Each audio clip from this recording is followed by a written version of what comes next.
본문을 중심으로 그들이 다 4절에 있는 말씀, 그들이 다 성령 충만을 받고라는 제목으로 말씀 전하겠습니다. 크리스천들이 복이 있습니다. 크리스천들이 복이 무엇이냐면은, 크리스천들의 복은 여태까지 내 입으로 살다가 이제 내 입으로 살지 않는 인생이 되었다는 것입니다. 크리스천이 되기 전에는 내 힘으로 발버둥치는 사는 인생이었는데, 이제는 내 힘으로 사는 사람들이 아니라 위로부터 힘을 공급받고 살 수 있는 자격이 주어진 자들입니다. 할렐루야. 위로부터. 여러분, 자전거 타고 페달을 열심히 달리는 사람하고, 그리고 그냥 자동차에 딱 타가지고 기름이 탁 차 있는 자동차에 타가지고 시동 딱 끌고 엔진만 촥 켜고 가는 사람하고 누가 더 세상을 편하게 사는 것입니까?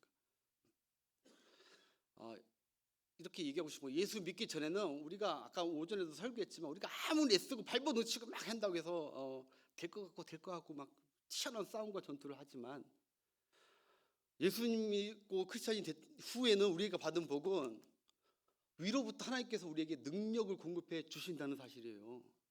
할렐루야. 예. 참 복된 저희가 신분이 되었죠. 자기 힘과 자기 경험과 예측, 노력으로 자전거 같은 인생을 사는 사람이 위로부터 권능을 받으면 이제 오늘 4절에 보니까 하게 하심을 따라 사는 인생이 된 거예요. 하게 하심. 내 뜻대로 살았던 사람 인생이 하나님이 성령으로 말미암아 하게 하시게 하는 거예요. 계속 위로부터. 아직도 내 뜻대로 살겠다, 노력하겠다는 것은 이 은혜가 아직 체험을 못한 거죠. 하나님이 용서하게 하시고 사역하게 하시고, 할렐루야, 일하게 하시고 찬송하게 하시고, 다 우리가 하는 것 같지만 우리 안에 성령님이 놀고 계시는 분이 아니시라니까요. 다 하게 하시는 은혜와 축복이 우리에게 있는 줄 믿습니다. 여러분, 애벌레는요 하루에 기껏 열심히 달려봤자, 애벌레는 기껏 열심히 가봤자 10m 갑니다. 근데 그 애벌레가 번데기가 된 후에, 애벌레가 10km 갈 수 있는 방법은 애벌레가 번데기가 된 후에 나비가 되면은, 변화되면, 새 사람이 되면, 새 곤충이 되면은, 나비가 되면 하루에 10km를 갑니다. 10m 갔던 애벌레가 어떠한 작용이 생겨서, 변화가 생겨서 새롭게 되어서 나비가 되면은 10m 갔던 게 10km라는 거예요. 10km. 우리가 이 땅 가운데 내 지혜 믿고 내 능력 믿고 된다 안 된다 생각하고 살았던 우리의 인생이 오늘 보니까 위로부터 성령 충만을 받으니까 저절로 하게 되더라는 것이죠. 하게 되더라. 여러분, 이런 직분자들 다 되시길 축복합니다. 예. 이거 없으면 직분 감당하기 쉽지 않습니다. 우리에게 여러분이 아무리 노력해봤자 얼마큼 갈 것 같습니까? 청취에 딱 작정하고 아무리 해봐야지. 여태까지 그래도 내가 신앙생활 30년 살았는데 노하우가 있는데, 이럴 때는 이런 방법 해봐야지 한다고 될 것 같은데 안 되는 거예요. 그래서 목사님께서 금요일 날도 말씀하셨지만 성령 충만을 우리가 받아야 될 줄 믿습니다. 성령 충만이 막 이상한 사람으로 변하는 게 아니에요. 하나님이 하게 하시는 거예요. 하게 하시는 거. 내 자식이 막 용서하지 못하고 갈라졌던 모든 것들이, 그게 그전에는 용서가 안 되고 화합이 안 되는데 화합되게 하시는 성령님의 능력. 오늘 본문은 예수님이 약속하셨던 120명의 사람에게, 120문도에게 약속의 성령이 임한 사건이죠. 하나님의 예언의 성취의 사건입니다. 이 성령님께서 일하심으로 교회가 태동이 되고 선교가 시작이 되고 복음이 땅끝까지 흐르는 성령 역사가 이제 시작이 된 것입니다. 그때부터 시작돼서 그때 잠깐 있는 것이 아니라 이제는 무슨 세대라고 하죠? 성령의 세대입니다. 성령의 세대. 성령님은 지금도 이 역사를 이어가고 계시는 거예요. 우리 때뿐만이 아니라 우리가 끝나고 나서 우리 다음 세대가 이 교회를 하더라도 여러분의 자녀들과 우리 다음 세대들에게 하나님이 무슨 능력으로 하시냐? 성령의, 여전히 변함없는 성령의 능력으로 이 교회를 세워가실 줄 믿습니다. 성령님을 사모해야 돼요. 미국에 여러분 세들백 교회라고 여러분 아실 거예요. 세례 교인만 5만 명이에요. 미국에서 5번째 큰 교회입니다. 세들백 교회. 그 교회 담임 목사님이 릭 웨런 목사님이에요. 릭 웨런. 목표가 이끄는 삶 이렇게 저서가 유명한 저서가 많은데 그분이 이런 얘기를 했죠. 부흥은 파도 타기와 같다고 했습니다. 부흥은 파도 타기와 같다. 그게 무슨 말이냐? 우리는 다 부흥하고 싶어요. 우리 가정도 부흥하고 싶고, 우리 교회도 부흥하고 싶고, 우리 사역도 다 부흥하고 싶고, 뭔가 살아나고 확장되고 싶어요. 살아나고 확장되고 부흥하고 싶어요. 근데 그 부흥은 파도 타기와 같대요. 사람들이 파도를 일으킬 수 있습니까? 사람은 파도를 일으킬 수가 없습니다. 파도를 일으키는 분은 오로지 하나님밖에 할 수가 없습니다. 파도를 일으키시면 하나님. 근데 우리는 단지 파도는 일으킬 수 없지만 단지 하나님이 만드신 파도를 잘 타는 것이 성령 충만한 성도입니다. 저절로 가는 거예요. 내 힘으로 헤엄쳐 가는 게 아니라 성령님께서 시대마다 때마다 그 교회 필요할 때마다 하나님은 바람을 일으켜서 파도를 일으키신다고요. 가만히 냅두는 게 아니라 하나님이 교회를 얼마나 사랑하시는데요. 하나님 여러분 가정을 얼마나 사랑하시고 여러분 각자를 얼마나 사랑하신대요. 방치하시지 않으세요.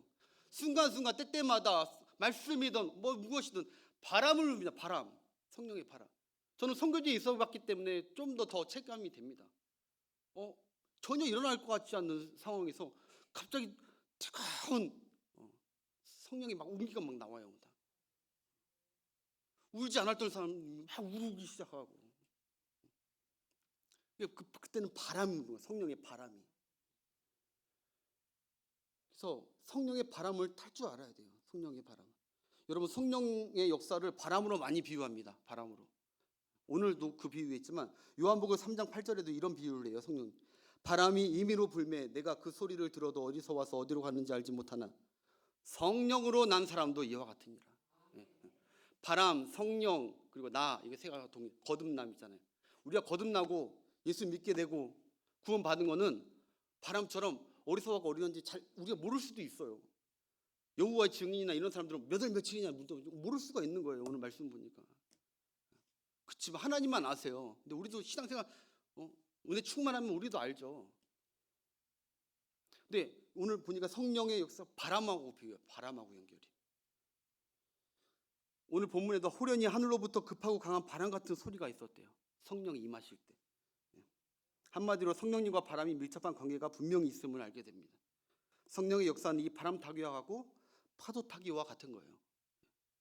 바람이 불고 성령이 임하고 하나님께서 이제 확 휘몰아서 한번 땡겨 가고 계신 그 찰나에 전혀 민감하고 둔감하고 완전 몰라서 함께 가지 못하고 멀리 뒤쫓아오시는 그런 여러분 되지 마시고 기도하시면서 성령에 민감하셔서 성령이 하나님께서 지금 움직이는 그 뭐라고 해야 돼요? 유행이 아니라 그 바람을 잘 타시는 여러분들 되시길 바랍니다. 한 꼬마 아이가요 일평생 어부로 잔뼈로 사는 자기 할아버지에게 자기 할아버지에게 이런 질문을 했습니다. 한 꼬마가 자기 어부 할아버지예요. 평생 뱃사람으로 잔뼈가 굵은 할아버지에게 그 할아버지가 이렇게 질문합니다. 할아버지 바람이 뭐예요? 그 할아버지가 이렇게 대답합니다. 손자야 내가 바람이 뭔지는 모른다. 내가 바람이 뭔지는 모르지만 그런데 내가 그 바람이 불 때 돛을 올리는 방법은 알려줄 수 있다. 바람이 불 때 돛을 올려주는 방법은 알려줄게. 무슨 말인지 좀 어려우십니까? 바람은 느낄 수 없지만 바람의 힘, 바람이 어떤 것인지는 돛을 올려보면 느낄 수 있다는 거예요. 설명이 안 되지만 느낄 수 있다는 거예요. 이게 정확히 성령이 역사할 때 성령을 타고 성령의 바람이 불 때 파도가 불 때 돛을 올려야 될 때가 있어요. 할렐루야. 우리 교회가 지금 그때이기를 저는 소망합니다. 평생 언젠가는 그런 날이 오겠지. 언젠가는 부흥의 날이 때가 오겠지. 아직은 아닌 것 같아요. 평생 그렇게 기다려 보십시오. 하나님의 성령의 파도가 불 때가 있어요. 기도하시는 분들은 느낄 것 같아요. 정확히 바람 방향으로 돛을 올리는 타이밍이 있어요. 그 자칫 잘못 타이밍에 올렸다간 배가 꼬꾸라집니다. 근데 성령이 부는 타이밍에 돛을 딱 올리면 자연스럽게 더 빨리 가는 거죠. 돛을. 할렐루야. 하여튼 이 성령의 바람이 불 때 그들은 다 어떻게 했냐? 누가복음 24장 52절에 이 성령의 갑자기 성령이 온 게 아니에요. 그들이 어떤 돛을 올리는 작업을 했어요. 그 작업이 뭐냐? 첫 번째 바로 그들이 늘 성전에서 하나님을 찬송했다고 나와요. 그들이 늘 하나님의 예수님께서 예루살렘에 가서 모여 있어라, 기도하고 있어라 했어요. 그러니까 그들이 늘 성전에 모여서 하나님을 찬송하고 있었대. 할렐루야. 예.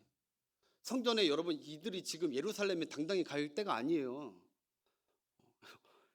가면 목숨이 위태로울 때예요. 근데 담대하게 가서 성전에서 코로나든 뭐든 어떤 간에 같이 한 거예요. 한마디로. 두려움 없이. 첫 번째가 돛을 올리는 그 작업이 성전에서 하나님을 찬송했다. 두 번째가 우리 1장 14절 보겠습니다. 사도행전 1장 14절. 시작. 여자들과 예수의 어머니 마리아와 예수의 아우들과 더불어 마음을 같이하여. 더불어 마음을 같이 하고 있습니다. 이게 성령 충만을 받기 전에 성령의 바람을 탄 그 돛을 올리는 그 상태입니다. 더불어 마음을 같이 하지 않는 교회는 성령님이 임하지 않는 거예요. 우리는 보통 생각하기에는 성령님이 임하고 나서부터 더불어 마음이 같이 되는 것 같아요. 아니에요. 여러분 이 사람들이 더불어 마음을 같이 할 사람들이 아닙니다.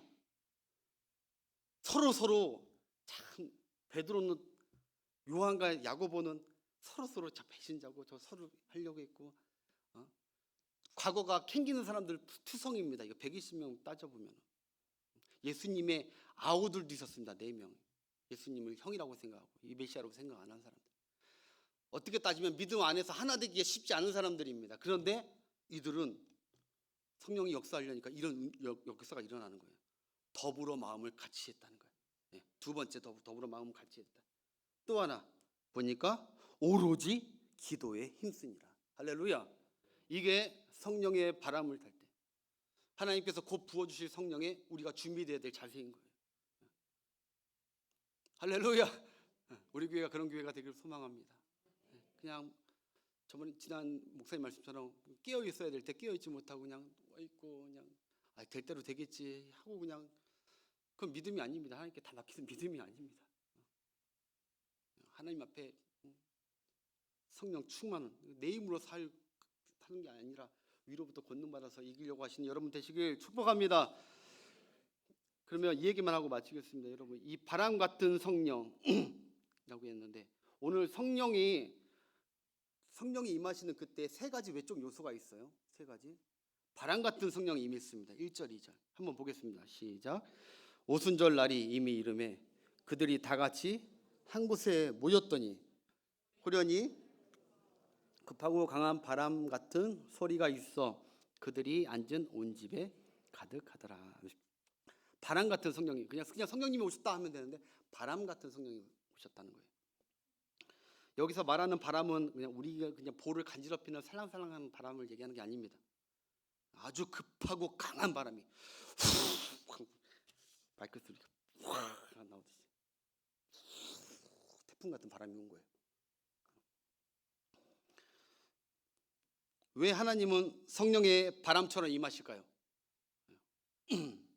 왜 성령님은 바람처럼 임하실까요? 여러분 바람이라는 것은요, 강한 바람은요 모든 불순물을 정화시키고 정결하게 합니다. 가을 정도에 되면요 막 낙엽과 잔디 깎은 거 막 이런 것들이 툭툭해요. 잔디밭에. 그러면 그거는 다른 걸로 이렇게 못 쓸어서 하는 게 아닙니다. 많은 탱크 모터를 갖고 와가지고 우 하면요 바람이 우 하면은 그 잔디밭이나 모든 게 낙엽 주위들이 한 번에 쫙 날아가가지고 바짝바짝한 새 도로가 되는 거예요. 할래? 그렇죠? 성령님은 바람같이 역사하셔서 우리 안에 죄악의 잔상들, 불순물과 찌꺼기들을 말끔하게 정리하시는 하나님의 영인 줄 믿습니다. 죄악의 잔상들, 더러운 생각들, 질서 잡히지 못하고 늘 엉켜있고 꼬여있는 내 마음속에 있는 모든 것들을 해결할 수 있고 종결할 수 있는 방법이 무엇이냐? 성령의 바람이 불어오면 돼요. 바람을. 우리 가정이 엉망진창이고 지저분해져. 하나님 성령의 바람을 우리 가정에 불어달라고 기도해야 될 줄 믿습니다. 여러분, 성령 충만한 역사가 일어나, 성령의 부흥 역사가 일어나는 순간순간마다 우리 목사님께도 들으셨겠지만 공통되게 나타나는 특징이 있다니까요. 1904년에도 웨일즈에서도요, 4강 온 집안이 술집 이런 것들이 다 문 닫았어요. 도박장 다 문 닫았어요. 성령의 바람 불고 나서 다 막았어요. 감옥에 있는 죄수가 현저히 줄어들었다는 통계예요. 이게 바로 성령님의 정화의 역사입니다. 우연히 일어난 것이 아닙니다. 세상 사람들이 이게 다 우연인 것 같지만 우리는 영적으로 봐야죠. 우연이 아니에요. 성령님이 임하시면 정화.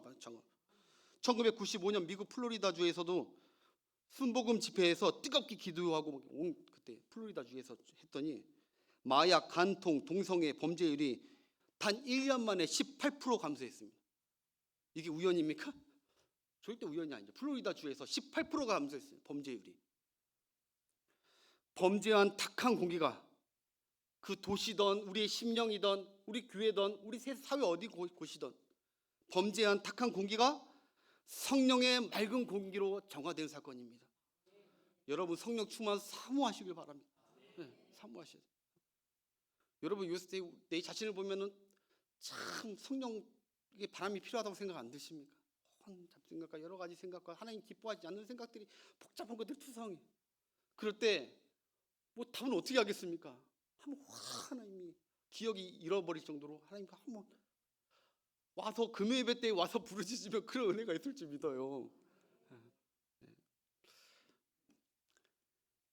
자, 두 번째는 불같은 성령입니다. 불같은 성령. 3절 한번 보겠습니다.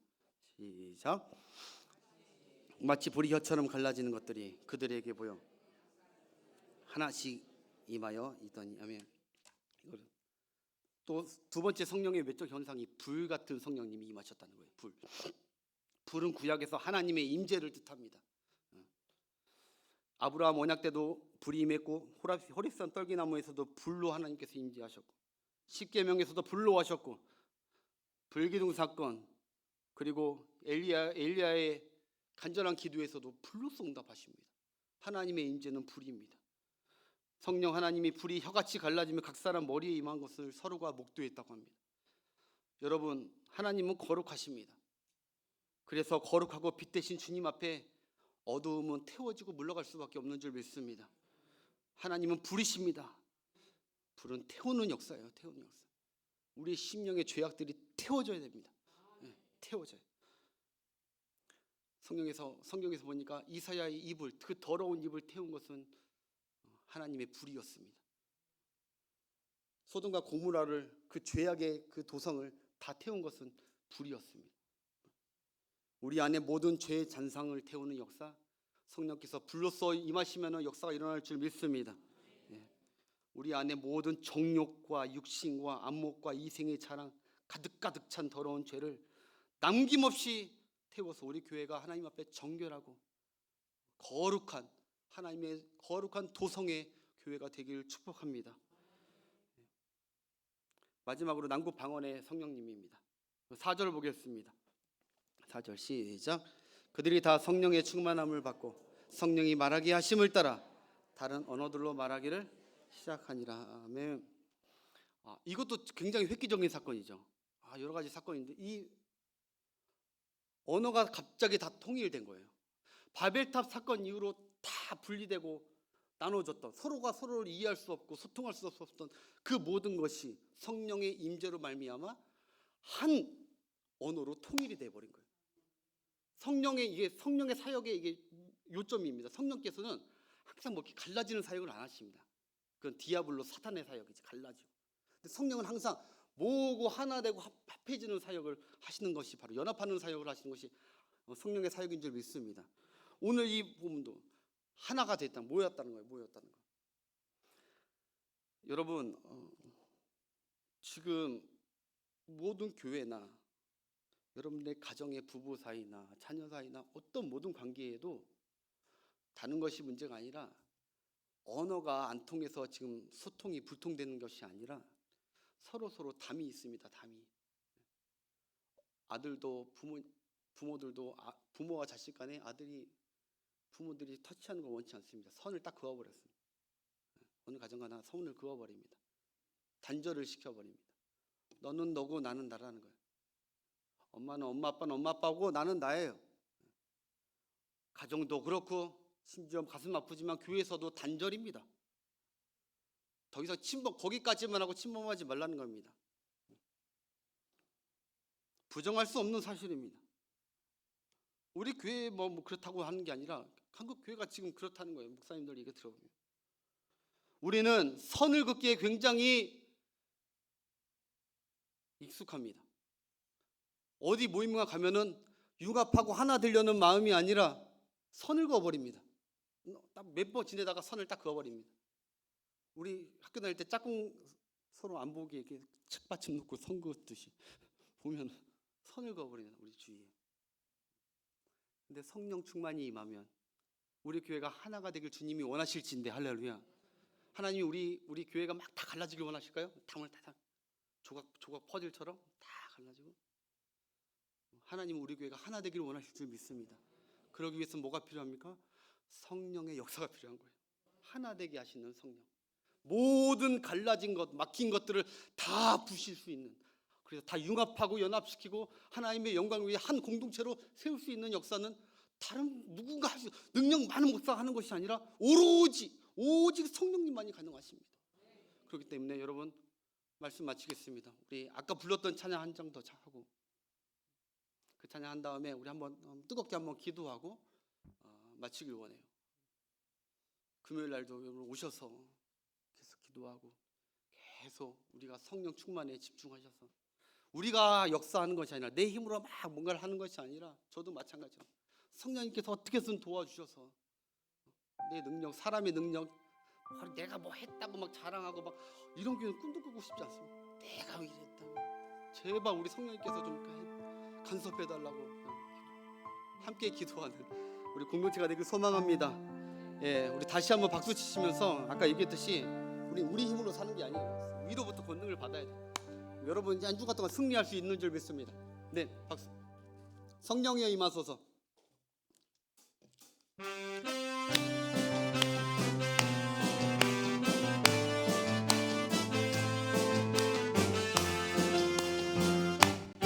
두 번 찬양하겠죠. 두 번.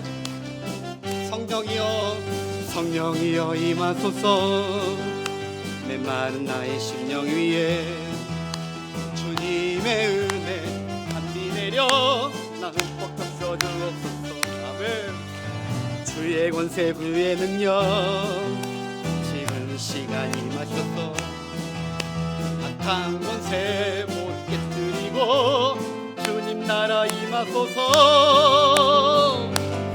영광 할렐루야.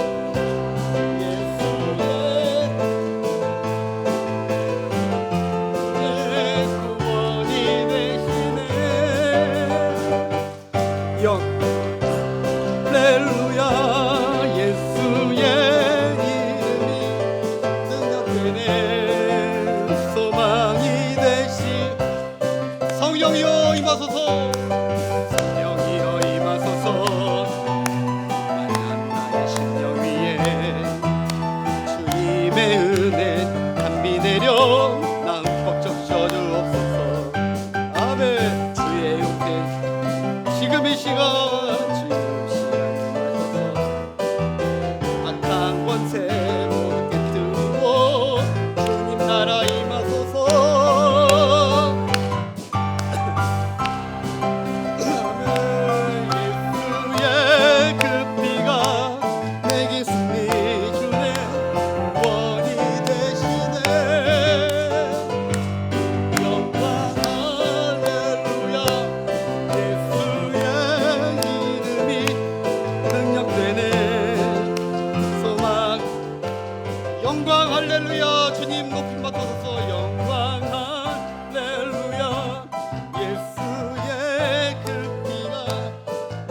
세 번 찾고 우리 교회를 위해서 여러분 가정을 위해서 성령의 바람 성령의 불이 임하게 해달라고 주여 삼창하겠습니다.